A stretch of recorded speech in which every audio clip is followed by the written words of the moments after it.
Hello, fellow thespians. Today we're going to talk about acting mannerisms and behaviors in period pieces and how your choices for how to act those mannerisms and behaviors is largely contingent upon the clothing and the props that people used during those times. Well, I'll explain a little bit more about this in just a moment. I am Doug Fall. This is Augmented Actor, where we help you augment your acting career with tips, tactics, and tech. I'll race you to hit the subscribe button.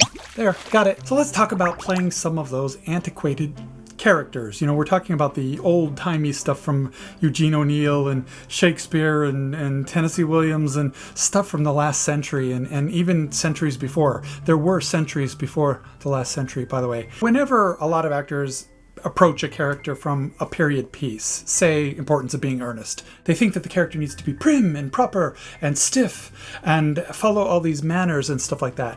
And really, people acted that way not because they were told to act that way or taught to act that way. I mean, certainly they were. There were boarding schools and things like that.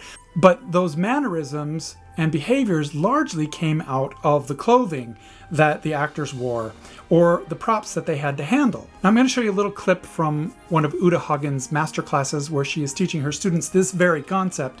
So take a look at it and we'll come right back. One of the most important things, by the way, in most plays is underwear.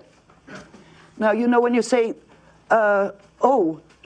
those Victorians were such prim and proper people, you know, they always sat so straight. Well, they were wearing corsets.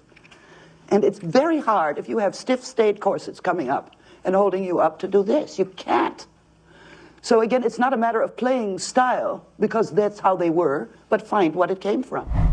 If they say, oh, you shouldn't cross your legs, I say, for the purpose of the exercise, do what they did. They wore 2 petticoats. I defy you to try to cross your legs. Do you see what I mean? Then you won't cross your legs. You will sit because of, not because it's stylistically correct. If your sleeve, instead of being a latex sleeve that bends very easily and it's very tight, and it's so, you'll find that you can't bend your elbow. Do you see? You can only bend it so far. And that if you have a beautiful, in an Oscar Wilde play or something, everybody's always, you know, playing style. If you have a long ruche hanging here that it took your housekeeper half an hour to press properly, you won't want to dunk it in the tea. You will make sure that it's up. If it's good manners not to get a lot of fingerprints on the silver teapot, you will pour in order not to get the fingerprints on. Then you will find the behavior. I know that nothing has changed in the human psyche except fashion and social mores. But we always got mad. We always fell in love. We always were possessive. We were always slightly neurotic.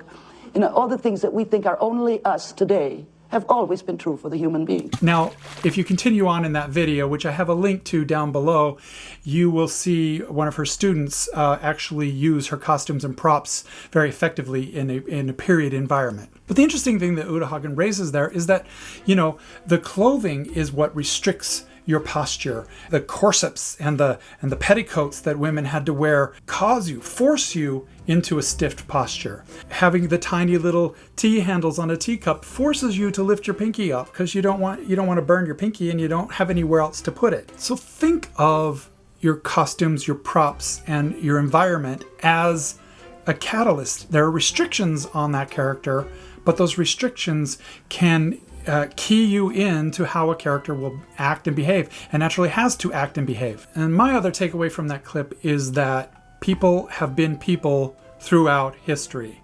We have always expressed sadness, hunger, happiness, envy, jealousy, rage. All those things that make us human have been a constant throughout till the beginning of time, back in the caveman time. You look back at, you know, manor house times or even further back, you know, people were just grumpy and tired, and you think, well, why are they all grumpy and tired? Well, it's because, you know, if you had to run out and beat your wet laundry on a rock for 3 hours, you'd be grumpy and tired. If you had to hike up your petticoats and pee in a piss pot, you would be grumpy and tired as well. So throughout history, people have had love affairs and had breakups. Throughout history, people have had hardships and trials. Throughout history, people have been addicted to their cell phones.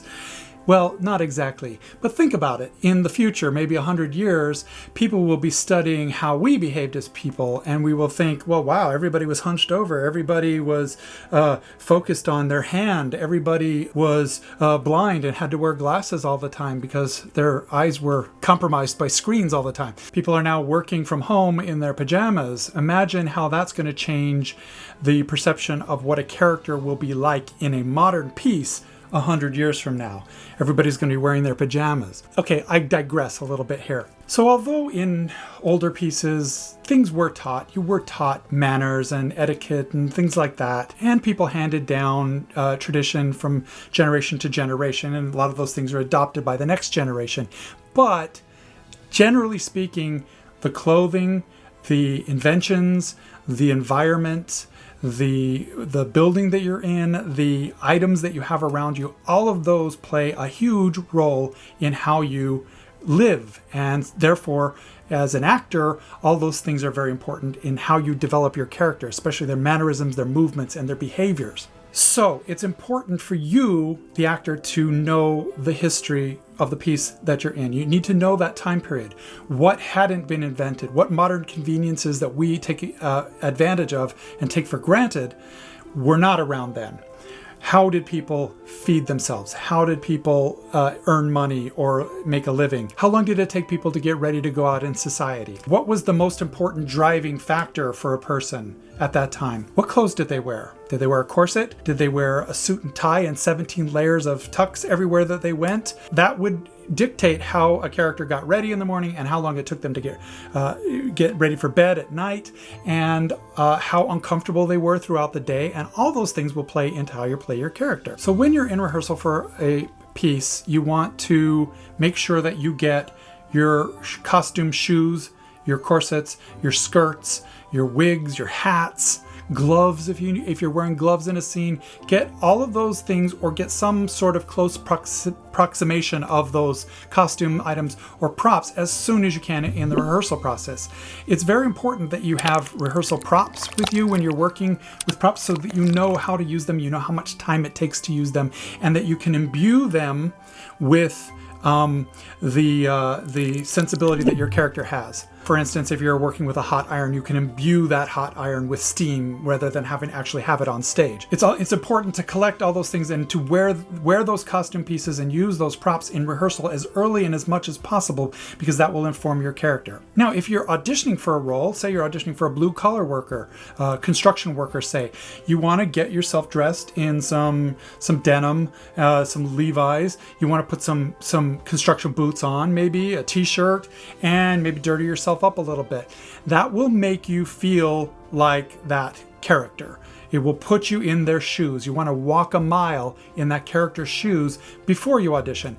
And as you audition, that's going to help you. Putting on different shoes, boots, heels, tap shoes, if that's the case, all those things really help you find your character. Clothes make the person. And if you want to put yourself into a modern character and feel like a modern actor, I recommend getting a modern augmented actor t-shirt. I have a lot of styles, colors, and variations available on my website, augmentedactor.com. Just click on the merch tab. So now that you've determined your history and your props and your costumes of your character and your environment, and you can use that to create the mannerisms and behaviors, now all you got to do is memorize all your lines and learn how to speak in that old-timey language and crap like that. I have some other videos that might help you with some of those things on your screen right now, and if not, you'll learn something somewhere. So I encourage you to click on those, hit like, share this video, do all that crap. See you next time.